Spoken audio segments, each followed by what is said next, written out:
Cue the new intro.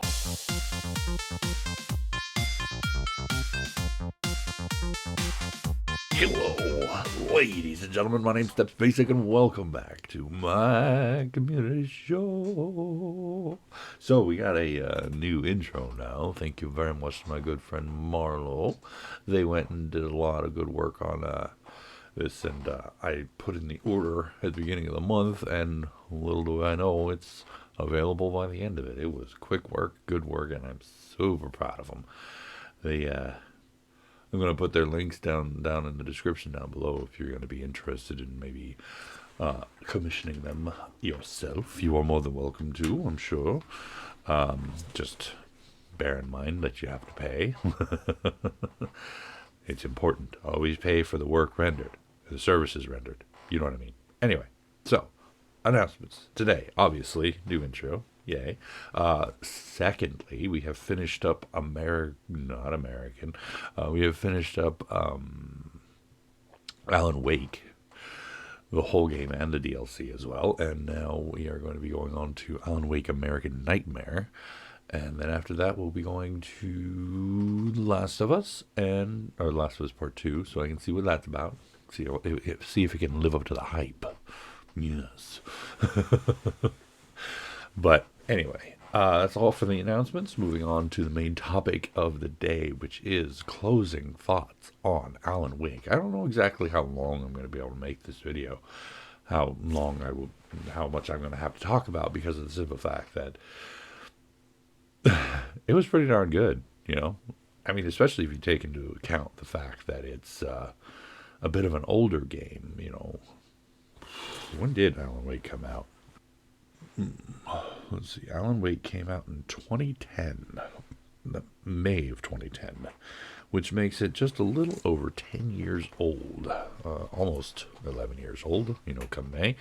And, you know, considering how old it is, you know, I'm surprised at how well it held up, although from what I understand, the version I got is also an upgraded version, you know, slightly remastered or visibly remastered, whatever, anyway. But even still, it looks nice. It looks really good. And the controls, wow, they take a minute to get used to and are a little sluggish. They make sense for the story itself, given that it is a writer, you know, inexperienced in combat and not really what one would say is well, he's not really athletic. And so it's like, given that, you know, you can excuse the fact that he can't really run, and it makes sense in context with the story. A little frustrating, but, you know, with context and good application thereof, it can be annoying. But I like it when it makes sense. It's important to me. Now, of course, my two biggest gripes about the game being that between the chapters you didn't get to keep your weapons and stuff that you had accumulated in the last chapter. In some cases, it makes sense in context with the story, i.e., oh no, I lost my gun when that helicopter crashed, or oh no, I've just been arrested, so yeah, they confiscated everything. But even then, you turn around and you go into Sheriff Breaker's office, and she's like, your stuff's on the table there. It's like, this isn't all my stuff. You stole some of my flares. Evil. And then in other situations, it just makes absolutely no sense, because it's a direct continuation of the previous episode, with nothing happening in the interim to have taken away your stuff.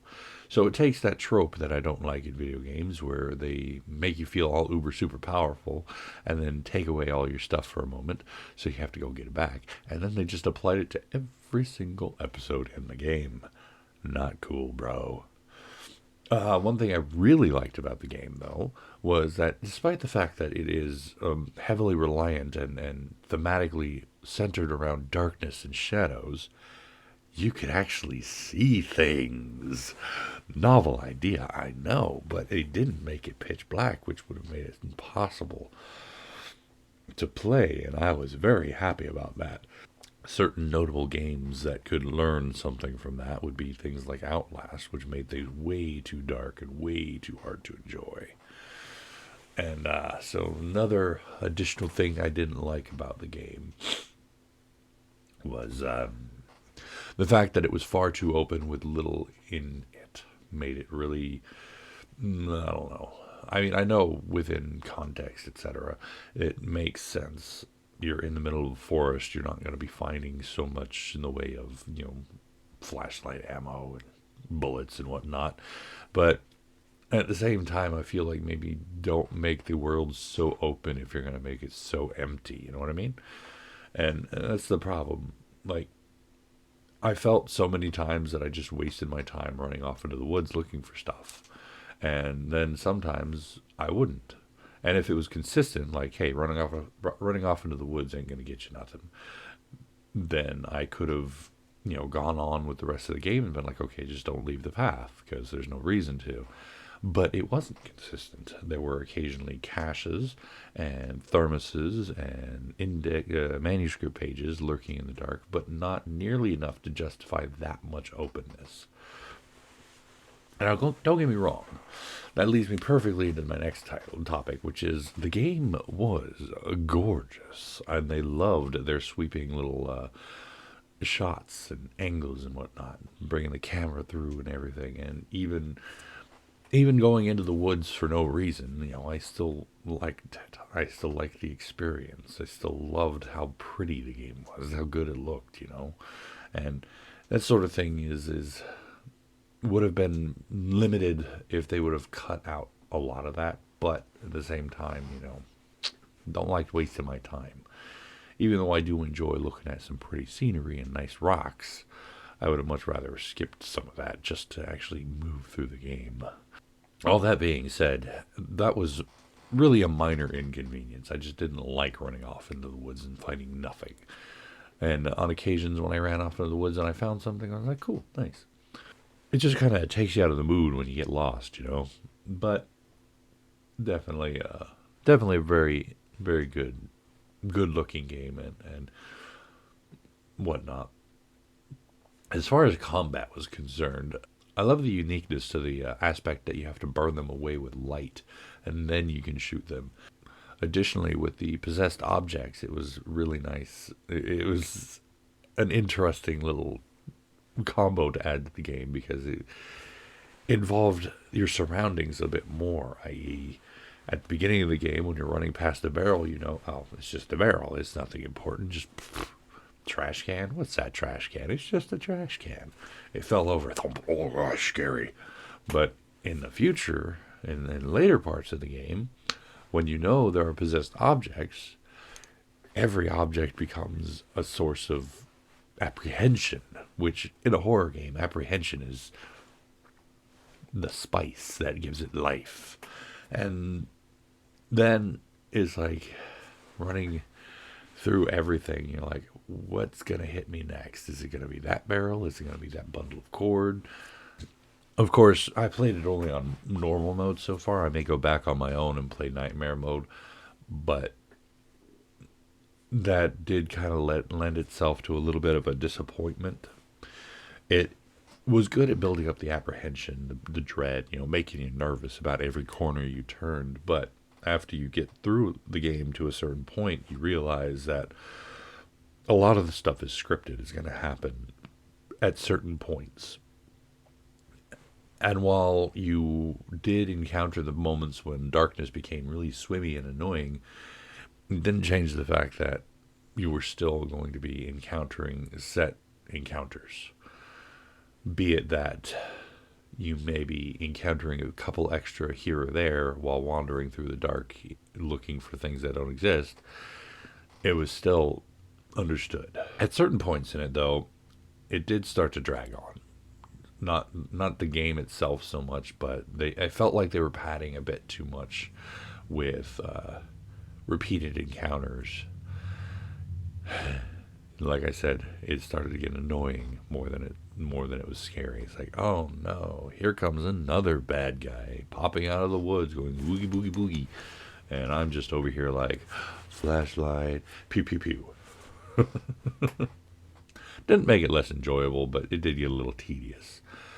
And while I do enjoy myself a good sense of tedium on occasions, i.e. with cross-stitching or, cleaning, I don't really like it when I'm playing my video games so much. Not really a negative point to the game, but I feel like it was padded out.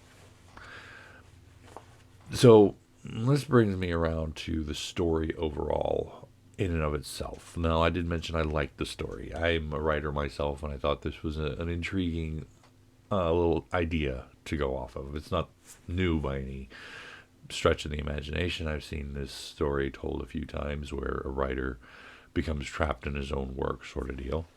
In fact, I even considered writing a story myself like that back when I was younger. Don't think I ever did, but I wanted to.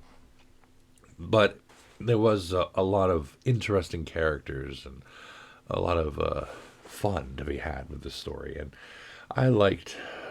It took me a little while to actually warm up to Alan Wake because he was abrasive in the beginning, but then you realize, towards the middle and towards the end of the game, you realize that he's got his issues. Now, of course, that doesn't excuse mistreating his wife or, belittling his friend or anything like that. But at the same time, it's like, okay, I kind of understand. And at least you're working towards making it better. Because if you just, didn't work towards that, then, well, you're irredeemable, sir. As it is, I grew attached to the characters, the side characters, as I usually do. I don't know why, but I really get attached to side characters a lot. Like Sheriff Breaker, however short her experience was in the game, was actually one of my favorite characters because I like the fact that she had backstory, her father, some sort of a secret society, and all that fun stuff, including that, and the fact that she was ready to go to the ends of the earth to, help protect her town, and if that meant helping Wake, who she barely knew, she was going to be there helping Wake. Talking about people, it took a minute to get to like Barry Wheeler. When he first showed up, he was annoying. Every time he was talking, I was like, oh my God, just shut up. He reminded me of Leo Getz. Now, I'm not sure how many people are actually going to remember who Leo Getz is, but he was a character in the Lethal Weapon series. Joe Pesci. He was played by Joe Pesci. And to be honest, if they were to make a movie and or series about this game, then I would say definitely try to get Joe Pesci. But I don't know how much into playing that part he is anymore. But he did it. He definitely reminded me a lot of Joe Pesci's character, Leo Getz. What you want? Leo Getz.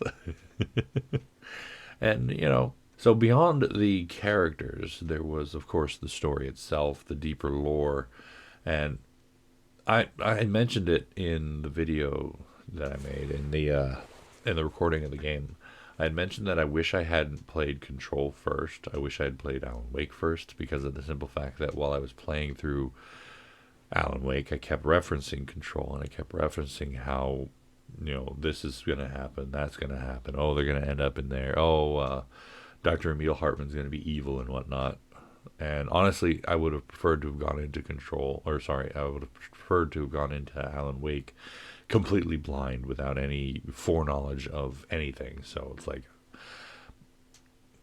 it kind of ruined the whole Emil Hartman part, because I already knew he was evil based on everything that I'd been through in Control. So there was no surprise when he was like, eh. Although, to be fair, it really wasn't that far into the game when you realize that Emil Hartman wasn't a good guy. Between, popping him in the nose and then later on finding out he was exploiting his patients.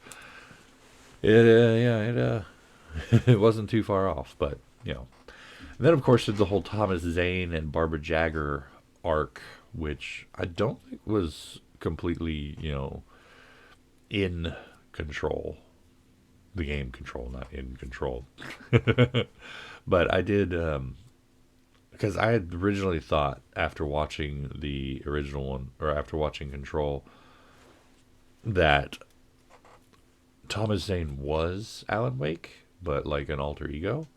But no, that's Mr. Scratch, and we don't like Mr. Scratch. Mr. Scratch is evil. But that led that after playing through, I figured out, obviously, I showed you, and Thomas Zane had originally done this. Originally, Thomas Zane, the poet, had been writing the story that the darkness was using, and I thought that was This is neat because the darkness could use other artists, obviously, but the more powerful ones would have been storytellers, so that it could manipulate the artist into giving it power, because you can't really portray too much through a picture as far as a creature of darkness power growing. Now, of course, we do have the Cynthia Weaver part, and I like that. That they gave, almost literally, they passed the torch at the end of the game with Miss Rose there from the diner, because she got touched by the darkness, and just like Weaver had, and so now she herself was going to be carrying on the legacy. I don't know what happened to Miss Weaver. I don't know if she's still alive or anything, but here's hoping she gets to live out happily ever after, as it were. And of course, there were a number of other parts to the game that set up a sequel. And I thought, after playing through it and getting to the DLC part, I thought that we were going to wrap up the In the Dreams part and get Alan out and back into the real world, especially considering we have American Nightmare coming out, and coming up. And I'm like, okay, so how's he going to get out of here? But they set up his story called The Return. Now, of course, we're going to find out what happens in American Nightmare, and maybe that's going to be The Return, but they were still teasing it in the 2019 game of Control. They were still teasing a sequel. And considering American Nightmare came out in 2012, well... but anyway, overall, I'm going to definitely say I recommend this game. Pick it up, enjoy it, have fun with it, and we're going to see where the story takes us in American Nightmare. But apart from all that, what were your favorite parts of the story? Have you played? Do you want to play? Do you plan to play? Or are you just going to be watching the story? Because I'd like to know about all that. Anyway, apart from that, thank you all so much for joining me for this episode of The Community Show. Hopefully you enjoyed it. And if you did, please go and poke that like button for me. If you'd like to see more from me, make sure to hit that subscribe button. And of course, as always, you are more than welcome to leave a comment in the comment section down below. I'll get back to you as soon as I can. Or when I can, if I can. You know all that jazz. And tune in next time as we talk about another topic at another time. And until then, good night.